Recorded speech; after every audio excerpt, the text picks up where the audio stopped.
Hello everyone, the title of our project is Implementing an Affordable Defensive Solution on IoT Devices.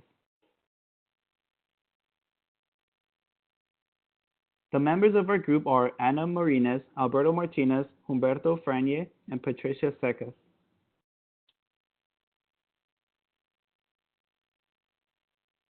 IoT stands for Internet of Things. We use IoT to describe a system of interrelated computing systems, machines, and appliances that are embedded with electronic software or sensors that enable these devices to connect. These devices can communicate and interact over the internet and can be remotely controlled and monitored. For our project, our primary goal is to set up a honeypot system on an affordable IoT device to detect and prevent intrusion attacks on a network. We will achieve our goal by implementing an intrusion detective device. An IDS is a system that monitors network traffic for malicious activity or policy violations.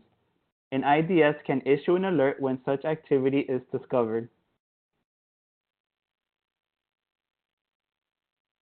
Some characteristics of IDS include they are based on data source, which include three types. We have host-based, which is audit data from a single host is used to detect intrusions. Multi-host based, where audit data from multiple hosts is used to detect intrusions. And network-based, where network traffic data along with audit data from one or more hosts is used to detect intrusions. Another characteristic is that they run on a dedicated device. In our case, we will use a Raspberry Pi. Lastly, it alerts system administrators. In our case, we would use a server that will let us know of these attacks. Now, I will hand it off to Patricia, who will let us know about honeypots. Thank you, Alberto. A urban definition for honeypot is one that is attractive and desirable. That is exactly what honeypots in computer terminology means, or at least try to accomplish. A honeypot is said to be lured for cyber attackers. Honeypots are designed to purposely engage and deceive hackers and identify malicious activity that happen on the internet. They are not meant to be a remediation tool.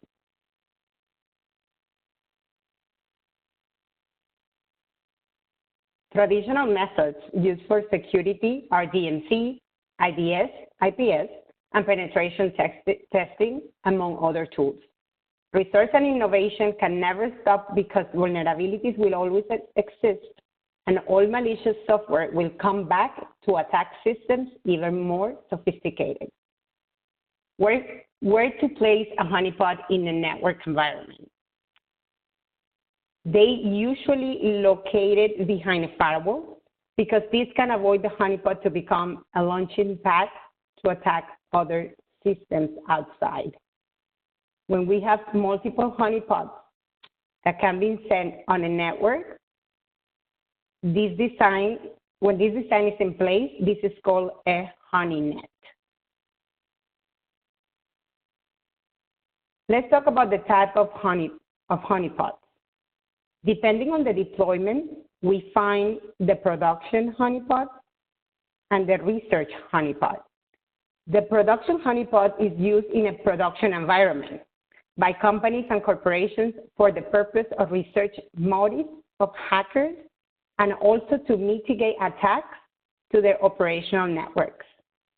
The research honeypot, on the other hand, usually created by nonprofit organizations and educational institutions. They are for research and educational purposes. Another type of classification, depending on the design, we find the pure honeypot, which is we encounter these ones in a production environment. The low interaction, they have simple services that hackers typically look for. They are very easy to maintain and they are less resource intensive. The high interaction generally run or appear to run all the services a production system would run. This would provide a better view of the attacker about their methodology to penetrate an enterprise. They are very high, intensive, and they are very expensive to implement. The last one, meet interaction honeypots. These type of honeypots emulate aspects of the application layer, but they don't really have an operating system. Because of this design, they provide some interactivity that are unlikely to be used for other type of attacks. And now I will hand it to Anna. She will continue defining and describing what is DNS sinkhole. Thank you, Patricia. Now we're going to touch base on another type of implementation that you can do at home on IoT devices, and this is implementing a DNS sinkhole with a Raspberry Pi running a tool called Pi-hole. But before we get in depth on what this tool does, first let's explore how this is done in the first place. So, DNS or domain name servers serve as the directories of the internet. They contain the records of all of the domains in the internet along with their IP addresses. This service is crucial when trying to access any site or resource located on the web, since for a host to locate another host in the internet, it must know its IP address. DNS servers and its given protocol are mostly seen within the application layer. For example, in the picture you see below, you see a user trying to go to a website. In this example, it's me.com. The computer will need to know where me.com is located. To do this, first it searches its phone book, in this case the cached DNS records, to see if it has the IP address of where to send its packet. If it does not have it, it then does recursive queries asking other servers for the IP address of google.com, of me.com. Now, in security, DNS provides a gold part of information when it comes to suspicious activity, since users can investigate and confirm if a user is trying to access a website that is hosting malicious resources or belongs to malicious domains. This information can be seen through log monitoring, and it helps security engineers to catch infected hosts within their organization. Individuals and organizations can block internal devices from reaching this malicious domain and vice versa through different methods. One of these methods is using a DNS sinkhole. DNS sinkhole, or black hole DNS, is basically a DNS server that purposely provides incorrect data. The sinkhole works by spoofing the authoritative DNS servers, so whenever a user tries to query a non-malicious domain included on its domain list, the DNS sinkhole will capture the request and resolve the domain to an IP that is non-routable, or any IP address that is not the real IP of the query domain. Therefore, the user would never be able to connect to the target host and access the unwanted resource. This method is viable when clean domains want to be blocked for any other resources. Now, implementing the internal DNS sinkhole provides a network administrator with multiple benefits. Some of these advantages are affordability, easy maintenance, scalability, and effectiveness. The limitations are only blocks domains, which is a single purpose of this software. Based on a non-malicious domain, zero days will defeat this solution. And it has a lot of administrative workload. The solution that we talk in this presentation is Pi-hole. Pi-hole is an open source DNS sinkhole and runs on different Linux distros such as Raspbian, Ubuntu, and Debian.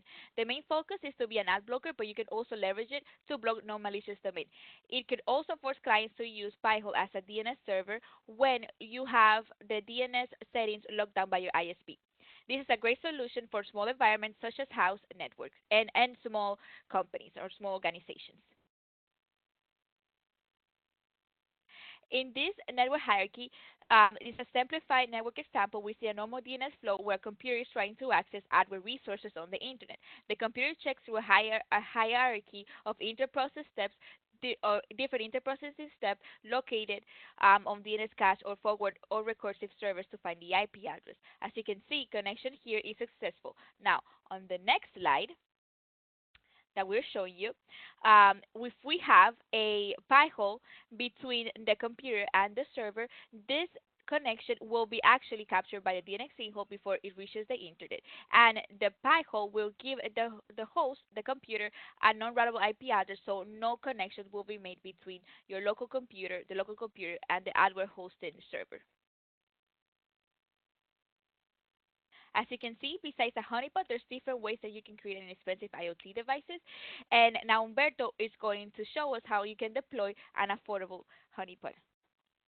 Thank you, Anita.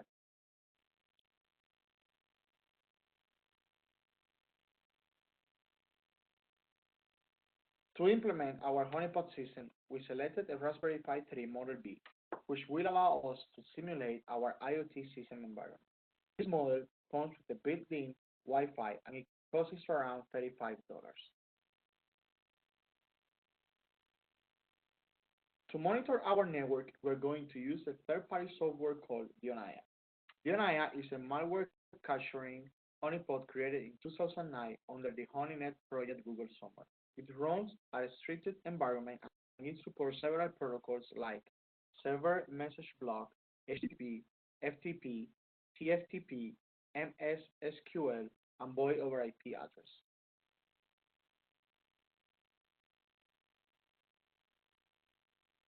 To monitor our honeypot system, we are using a software package called honeynet management network. This system will allow us to monitor and log data from many different honeypot software packages, and it will enable rapid deployment of nodes using easy-to-use scripts.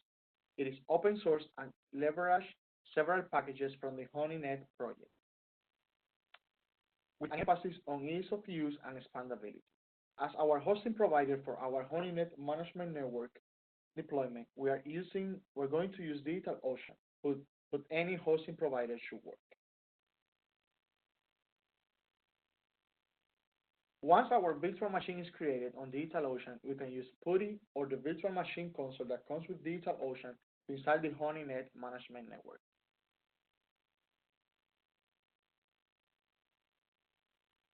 Once installed, we can log in our system, and to deploy our honeynet, first we have to go into the sensors tab, and this tab will allow us to connect our honeypot to our interface.